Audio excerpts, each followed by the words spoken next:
దృఢమైన సంకల్పం, నిండైన ఆహార్యం, తోటివారిని ఆపదలో ఆదుకుంటూ అందరిలో ఒకరిగా జీవిస్తూ తన ప్రత్యేకతను అనుక్షణం చాటుకుంటూ అందరి అభిమానాన్ని పొందుతున్నారు సుహానీ బన్సాల్.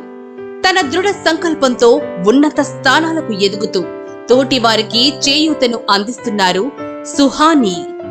ఎవరికి ఏ కష్టం వచ్చినా తానే ముందుంటారు. సుహానీ బన్సాల్ గారికి ఆకాశం టీవీ తరపున ఇవే మా హార్దిక జన్మదిన శుభాకాంక్షలు.